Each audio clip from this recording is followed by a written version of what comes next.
some of the people that responded to me, I was very shocked that they were even in.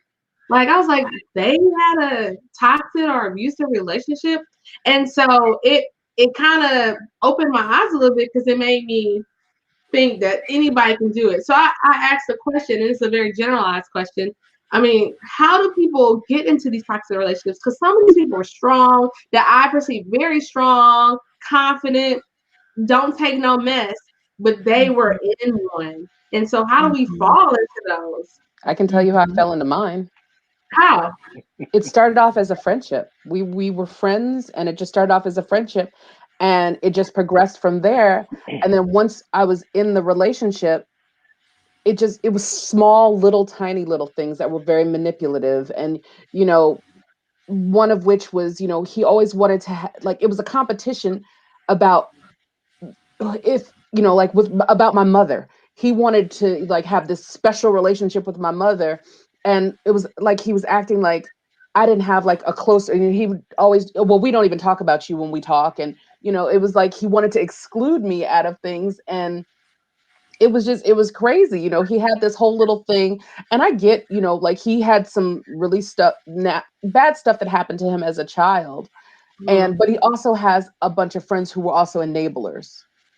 And they, oh, well, that's just him, that's his personality. And I just, when people co-sign your personality and they co-sign your behavior, then you just keep going with it. How do you talk to somebody who's toxic and who's narcissistic, and you bring this up to them and you're like, you need to seek some help because you are on this emotional roller coaster that you're taking everybody else on? How do you approach that situation? Dr. Vivian? So answer the first question or the second Answer question? the first question and then we'll get to the second one. Okay, and the question was, how do you know, why do people go into toxic relationships? I mean, these are strong, confident individuals that are saying they were in these toxic relationships. It's kind of like, I just can't believe that you would take that. Right. So the thing with toxic relationships is that it's subtle, right? So it's so subtle that we don't even know sometimes that we're getting into it. So there's the whole idea of love bombing. I don't know if so. Love bombing is when you go into a relationship and it feels almost too perfect to be true. They're doing the right things, they're saying the right things, they're meeting the family members, but it's almost too perfect. But oftentimes we don't even catch on to those things because it's exactly what we want. So I wouldn't say that people who are in toxic relationships go right into it necessarily knowing. It's a subtle, gradual thing where at first it is perfect. He is the perfect man. She is the perfect woman. Everything seems right until gradually things starts changing. Maybe that might be, well, you can't talk to that person anymore because I don't like him. Or you can't talk to her anymore because I don't like her. So now it's like gradually stopping you from communicating with certain people. And you're like, well, I really like this person. So, all right, I'm not going to talk to them anymore, right? I'm going to respect that. But then it gradually leads to other things. So if you're a secure person and you're in a toxic relationship, it is not your fault. You were lured in. You are the victim. Now, Lanny, repeat your question that you had. How do you confront someone like, once you realize that this person is a toxic individual? How do you say to them, this isn't right, you're toxic, and if we want this relationship to progress, you're going to have to get some help, especially if it's a narcissist, because narcissists don't ever believe that anything's wrong, everybody else is wrong and they're always correct. So how do you approach that situation with someone? Right. So for me, a healthy relationship starts with you, right? So you have to know for yourself, what do you want? Do you want to work this relationship out, or do you feel you deserve better? So if you're in a place where you do want to work this relationship out with this person, and this person is willing, right? The key term is willing to have this conversation and make some of those changes, work with you, by all means, then you guys can have a healthy conversation. But if anytime you bring up this conversation and it's a blowout, you lead into an argument, they can't take accountability, the question now becomes, do you deserve that kind of relationship, or do you deserve more? Right? Right. Now, not a matter of this other person who is toxic. It's a matter of you and what do you want to accept for yourself. So start with you. What do you want to accept? What are you willing to tolerate? Because if you know having this conversation with this person will lead to a blowout, an argument, things don't change, well, do you deserve that? Start asking yourself that. Do you deserve that? And I know it becomes harder if it's maybe a family member, right? Or someone where you share children with. But at the end of the day, this impacts your mental health. You get anxiety, you get depression, you start getting physical symptoms if it prolongs. So I want you to ask yourself, do you deserve that? Because you can have a healthy conversation with someone who's willing to make those changes. You can. But if they're not happy, they're not in that place, it's not going to happen. There's nothing that love will do to change that person if they do not want to change for themselves. This is good stuff. Now, Eric, I know you have a question. Well, yeah, and so going back to where you were talking about, like your relationship with your parents and like your dad, not having a parent or a father in the home. How do you start that conversation? Because a lot of the people that I kind of hear, in toxic relationships are with parents or siblings, the people that you can cut them off, but a lot of people really don't want to cut them off. They're toxic. They give you a headache. They raise your blood pressure, all those things. But, how do you start that conversation where you like, look, this is what we need to be doing, but I don't want to disrespect you, or I don't want to disrespect this person or whatever the case may be. So how do you start that conversation? Right. I'm gonna say it is not easy. It is hard.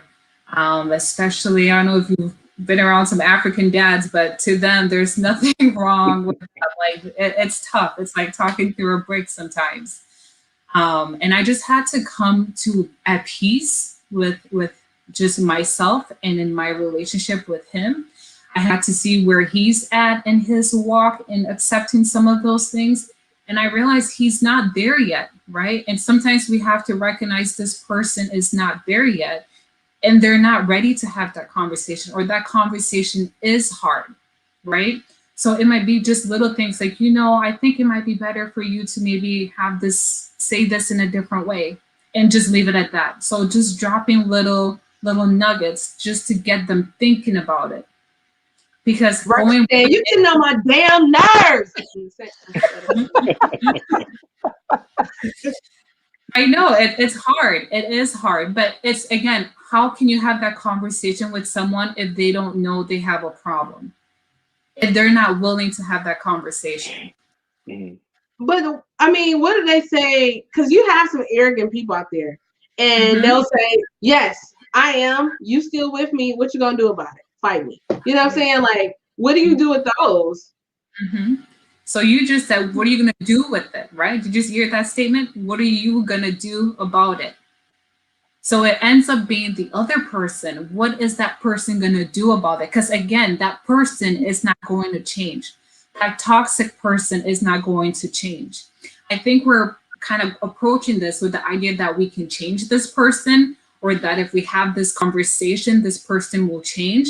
But the truth is they don't change. Now, I have a question. Oh, go ahead, Lenny. Go ahead. So after the aftermath, you leave the relationship, but that you have so much post-traumatic stress from that person. How do you start to begin to heal, to be able to enter into a new relationship with someone else and not drag the same reactions that you would react to when someone would say something, but the person you're with now doesn't deal with it? Right. And that's a real thing. PTSD can happen from toxic relationships. A lot of the times we've thought about PTSD coming from like people who were in war vets and things like that, but you can have PTSD symptoms from being in a toxic relationship. So you have to give yourself time to heal. So one of my first thing is letting the rain fall. And what letting the rain fall is, for example, when it rains, we're always taught to run away, to hide from that rain, right? But what if we actually step out into the rain and felt it and realized that It's warm, it's cool, or maybe I can bring an umbrella and I can adapt to it. So that's the same thing with our emotions, with your emotions. When we leave those relationships, we are hurting. You are hurting. It's painful, you know? And people will either meditate on their pain or medicate their pain. But to heal, we have to start feeling that pain. So be angry. Give yourself permission to be angry. Give yourself permission to feel like, God, why did you let me down? Let the rain fall, feel it. And once you're able to feel those emotions, identify why you're feeling the way you are feeling, we need to start unplugging from things that triggered those emotions to come back. So whether that's contact with that person, we need to cut contact with that person. Whether old pictures with that person, we need to cut those pictures, delete those old messages, delete the pictures, take them off your Facebook, take them off your social media. So this was the thing that I struggled with my ex, and I didn't want to block him. I instead took myself off of social media. So I had no social media for like 3 years because of that. Looking back at that, I'm like, I should have just blocked him. So you can block that person, you know? So cut contact of the things that triggered those emotions to come back. Now, once you unplug from those things, we need to get your tribe of happiness. What's your tribe of happiness? Those are things, people, activities that bring you back joy, that bring you back, you know, the emotions that you've lost. Because when we do those things, our happy hormones increases, your dopamine, right? Your serotonin. Those are our happy hormones. So do the things you enjoy. Spend time with that close friends. Paint if you like to paint. Journal if you like to journal, right? Meditate, pray, do all those activities that you enjoy to help bring back those happy hormones. You know, when you said walk into the rain, I was thinking, do I have a sew-in when I'm walking in the rain? Or is my hair natural? Because that's going to determine if I'm walking in this rain. Girl, you better get in the rain. You whatever.